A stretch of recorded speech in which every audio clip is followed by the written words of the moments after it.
So we got a brand new Lego Batman game announced today.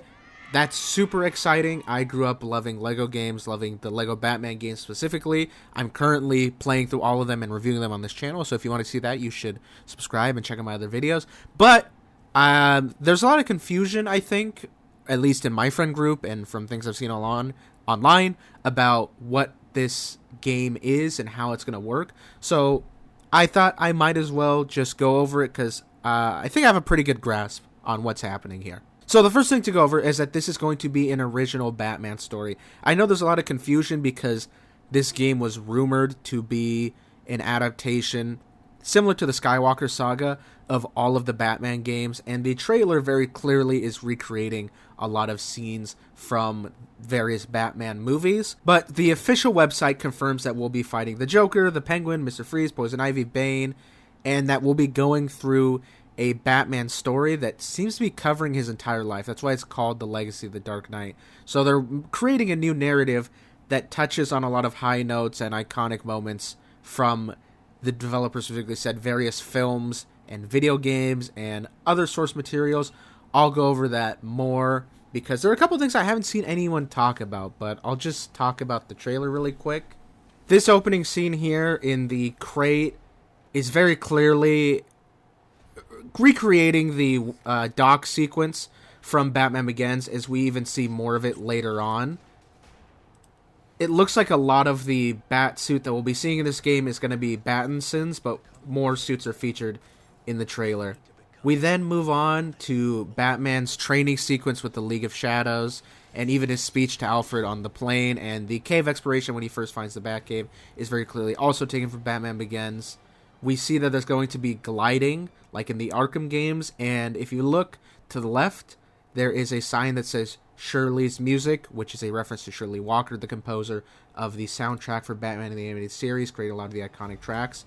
We also are going to be getting stealth in this game, which is a complete first for TT Games. I think this is awesome. It's an element of Batman that was missing from their previous Lego games. And we get more of what looks to be at that dock sequence, and this is very clearly Arkham Combat, which makes sense. Warner Brothers Games owns the free flow combat system. But if you look in the background, there's a sign on this shipping crate that I noticed at Cord Industries. It's a reference to Ted Cord, the original Blue Beetle. We then see the Tumbler blasting through Gotham. The developer confirmed when he spoke on the Gamescom stage after that we'll be able to select whatever Batmobile we want as we play the game. It's completely up to us. Or cruise around in your choice of Batmobile. We get a look at Joker's origin, which is at Ace Chemicals. He's wearing the Red Hood costume from the comics, and this has never actually been done in live action, so I think that completely confirms for anyone doubting or wondering that this is a wholly, completely 100% original story. We even see that the Joker in this is clearly inspired by Heath Ledger's, or is clearly designed after him. We get a quick sequence of Batman fighting some guys using his grapnel gun in combat. I'm guessing this is either at Blackgate or Arkham Asylum. I'm not completely sure, but that's in the background is Egghead, I believe his name is. He's from the 60s Batman TV show. That's not actually the only reference. Even in the sequence you see when Batman slams this guy on the ground, there's a sound of, text pops up, which is very clearly a reference, I guess you could say, to the comics, but also to the 60s Batman animated show. And he's wearing the Dark Knight suit in this sequence with the gold belt and the more armored look to it. This is the interrogation room scene with the Dark Knight, but with dialogue from the Batman '89 movie. I think this is a cool idea to tell a story that's Batman's entire career from beginning to end, and just kind of play the greatest hits as you're going along. I think that's a really cool idea. We then move over to this building, and it's Max Schreck's building from Batman Returns, and we see Catwoman, who seems to be modeled after the Zoe Kravitz Catwoman, but wearing the Batman Returns Catwoman costume, and that's the Batman Returns suit that Batman's wearing right there with the yellow symbol on the chest. We then get a little bit more of a peek at the combat, and we see there's going to be multiple enemy types, so you have to fight Big Figs. So the game implements a kind of dodge where you slide between his legs, kind of like you can do to the Titans in Arkham Asylum. So they're taking a lot from the Arkham games while developing this, which is a great idea. And even then, in all of this, he's wearing the 89 Keaton suit. And now we see the Battinson mobile, which is awesome. Like I said, you get to select whichever Batmobile you want. This Penguin design is perfect. It's clearly the Batman 2022 sequence, but the figure is kind of a combination of Danny DeVito and the Colin Farrell version. And we end on that iconic upside-down walking shot of Batman from that first trailer. We then get a look at Bane. I don't know if this is implying a gameplay mechanic where you can knock out lights with batarangs, but that would be cool. I hope they add that in. Bane is based on the Tom Hardy version, but he's voiced by Matt Berry, which I really like, and that wraps up the trailer. So some other things that have been confirmed in press releases and in the developer talking on stage. We're going to fight, as I mentioned, a bunch of villains, the Joker, the Penguin, Mr. Freeze, Poison Ivy, Bane, and more that are not confirmed. We also saw a brief clip of some of the combat on stage while he was talking, and Batman is fighting a version of the Red Hood gang. Assumedly, this is connected to Joker's origin that we're going to see in the game. But this Red Hood gang is inspired by the one from the New 52 Batman Zero Year comic. They're wearing the... I guess it's hard to convey this in a Lego, but they're wearing those red hoods with the suit and ties, which is the design they had in that comic. It's a great origin. This is also apparently going to be the first Lego game that is not just chocked full of roster of a bunch of insane characters.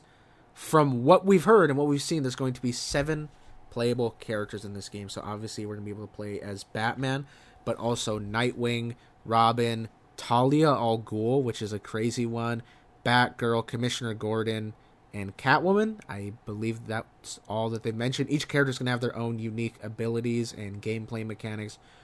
I think this is all positive. Just to go into some more details about the game that have been revealed in other statements and not in the trailers. Like I said, I've been playing through the Lego games recently. I've beaten Lego Batman 1 and 2. Well, I'm probably looping some gameplay of me trying to 100% Lego Batman 2 in the background right now. I was going to make my own video of what I hope to see in this game, but I forgot that it was going to be revealed so soon, so it gets revealed, and it seems that a lot of the things I wanted that I've talked to my friends about, and you can even see I've talked about in my podcast, The Mid Credit Show, that I'll try to link below as well. I've talked about what I've wanted to see in this game, and some things included a difficulty setting. A lot of people... When you criticize the Lego games, I enjoy the Lego games, but I've criticized the recent versions. I think that they're way too simple to be enjoyable. I think that there's a large fan base for these games that have drifted away because the games haven't grown up with us. So I was of the opinion that you could bring those fans back in by upping the difficulty. It doesn't have to be like Dark Souls or anything, but you can make child-friendly accessible games that have some level of challenge. And one of my suggestions was, like, if you want to have the base setting in the game be classic Lego, there's no penalty to dying and no difficulty, that's fine, but maybe add a difficulty setting for people who are older and want more of a challenge. And that's something they've done here. Cave Crusader is going to be the base difficulty, and Dark Knight will be the harder difficulty for people who want a challenge. No telling how hard it'll be, but I'm glad they're doing that.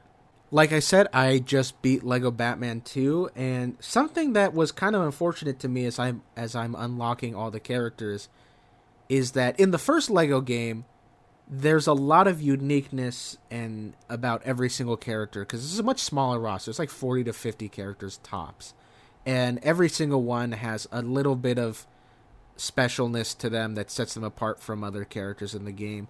But when you get to Lego Batman 2, which is a much larger roster, I think it's about double, maybe even more, a lot of the characters feel very samey. In the first game, for example, the grapple attacks were pretty much, from what I could tell, I didn't go super in-depth to it, every character had a completely unique grapple to them. But once you get to Lego Batman 2, there's a kind of generic one that every character has when it kind of makes them feel like they were just shoved in as an afterthought.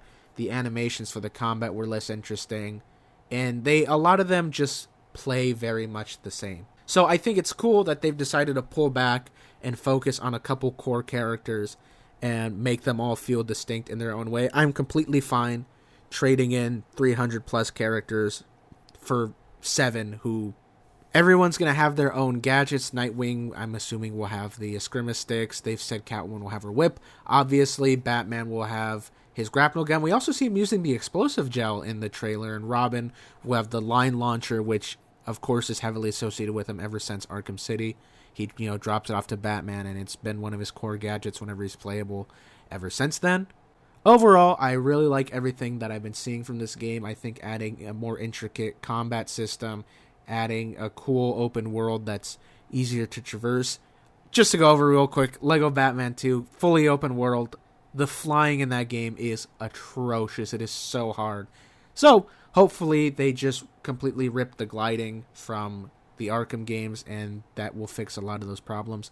I'm curious to see how the grappling will work to get across the city.